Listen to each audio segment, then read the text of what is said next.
Dante's Boxing Nation, what's going on, guys?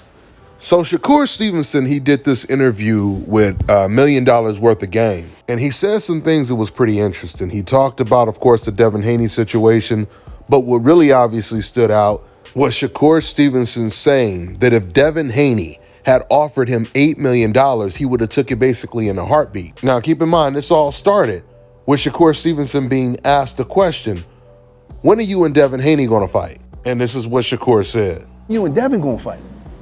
I mean, at the end of the day, I want to fight. Like, I'm a fighter. I love boxing. All I do is sit and watch boxing all day, every day. When I came up, we fought everybody.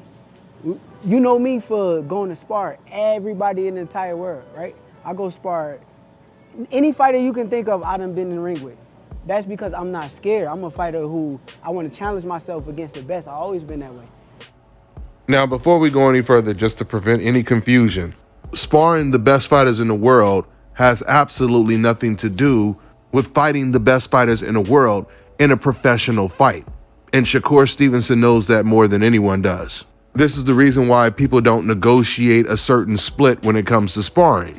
When you spar with someone, you have nothing to lose. It's not going to affect negotiations in your future fights. It doesn't give you any kind of leverage in negotiations. It is simply just practice. This is the reason why Teofimo Lopez had no problem sparring with the likes of a Gervonta Tank Davis or a Devin Haney. But once Lopez became a champion and Devin Haney was a champion, he then said, it makes no sense to fight Devin Haney, SHAKUR Stevenson, or Gervonta Tank Davis right now. Those fights should happen 3 to 5 years later, because Teo knows that if he gets in the ring with one of those fighters in a professional fight, then the results really count. But once again, this is all obvious and common sense. So that wasn't the best way for SHAKUR to make the point that he's willing to fight anyone because of who he has sparred with. So let's get back to what SHAKUR was saying. Me and Devin is not fighting because of Devin. Devin and them had they little situation that they try to throw out there, some little chump change. What's chump change? Is it percentage? Yeah, chump change is I'll tell you exactly what it is. They offered me less than I made in my last 3 fights for supposedly the biggest fight of my career. I fought Yoshino, I fought Oscar Valdez, I fought Robson Conceição. I made more in them fights than what I was offered to fight him. But let me ask you a question. But hold on, but they put it in the media that they offered you 25%. And that's a lie. No, they did offer me. Okay. That's true. They put it in the media. I don't know if they put it in the media. I ain't gonna want to say that. I'm gonna say it was in the media. Right, it was in the media. That's why we're gonna straighten it out now. That they gave you 25%. And that 25% would have came out to be more money than you ever made. That was the reports in the media. Actually, it was Devin Haney himself who said that SHAKUR Stevenson would have made more money than he made in his last 3 fights if he would have fought Devin Haney for all the belts. And SHAKUR Stevenson is saying that's not true at all. He's saying it's the complete contrary. And then SHAKUR Stevenson, he starts to talk about the $8 million, once again saying that if he was offered $8 million, he would have took the fight right away. But it's weird because when SHAKUR talks about that whole $8 million, he was talking as if there was like a rumor from fans on the internet that just made this up.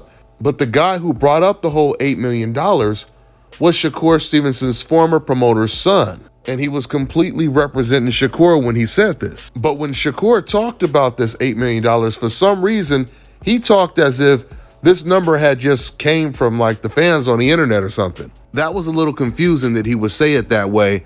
And I wish that Gilly would have actually brought that up. I wish that Gilly would have said to him, but it was one of your guys that actually used the whole $8 million as an example. Nevertheless, SHAKUR Stevenson, once again, he completely denies that he was ever offered $8 million to fight Devin Haney. And they put a specific number out there too. Like 8 million. Exactly. They say 8 million. I see everything. So if it was 8 million, right? How much would he have made? Let me ask you a question. 32 million. Right. All right. 30. It would have been what? 32, right? Yeah. Something like that. 32 million. Now they got 8. Or right? 24 million. Whatever it was. Yeah, because if he giving you 25, he taking it. You're right. Smart man. But look, 24. You think he was making $24 million versus me? Top Rank is doing the fight. How in the world would I be? If I was offered $8 million, I'm jumping. Jump, quick. Come on. 8 million, let's do it. So once again, Shakur Stevenson is saying that he wasn't offered $8 million because if he was, he would have definitely took the fight. But with all these people interviewing Shakur Stevenson, someone needs to say to Shakur, it was someone from your team that actually brought up the $8 million. What's your thoughts on one of the people that represent you bringing up that number? And then that would give Shakur Stevenson an opportunity to say, oh, well, you know, he misspoke and it wasn't that amount or et cetera, et cetera. But Shakur, he never had to explain that situation because no one ever asked him the question. Now, once again, it was a lot of stuff that Shakur said in this interview, and I want to speak on all of it. But for now, I got to wrap this video up. That's all I got for now, guys. I'm on to the next one. Let me tell you guys about Issa Israel Law Firm. It is a full-service legal practice based in Denver, Colorado, an emerging hub for combat sports and high-altitude training. If you're a fighter inside or outside of the ring and you need a law firm you can trust to fight for you, visit thefighterfirm.com or email help@iilawfirm.com. Legal representation is usually limited to plaintiffs or defendants in Colorado, but iFirm can help anyone in the world with trademarking their business name, logos, and U.S. immigration issues. This brother has been my attorney for a while and helped guide me through all kinds of business and civil issues, so make sure you guys go to thefighterfirm.com. All right, now check this out, guys. If you're looking to repair eczema scars, burns and bruises, dark spots and blemishes, the fever blisters, diabetic ulcers, this right here is the perfect product for you guys. It's called LO Key Face and Body Oil. Athletes and top-ranking boxers, they're also using it after training to reduce swelling, inflammation, and to ease the pain. So get yours today. Go to LODkey.com, like them on Facebook, and follow them on Instagram.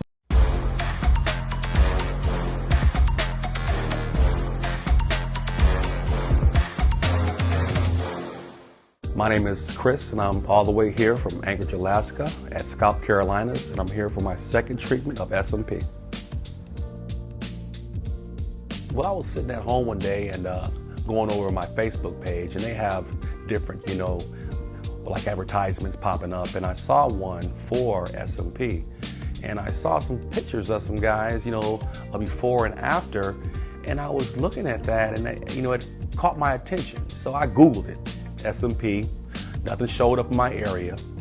So, I did a little more research, and all of a sudden, Scalp Carolinas popped up in the web browser. So I started watching his videos and seeing all the reaction from all the other people. We talked on the phone, we made appointments and everything. I sent him pictures, and he looked at them, and I was like, can you fix this? And, he pretty much said, no problem. My first session, he made me feel extremely comfortable. It was almost like I was talking to family.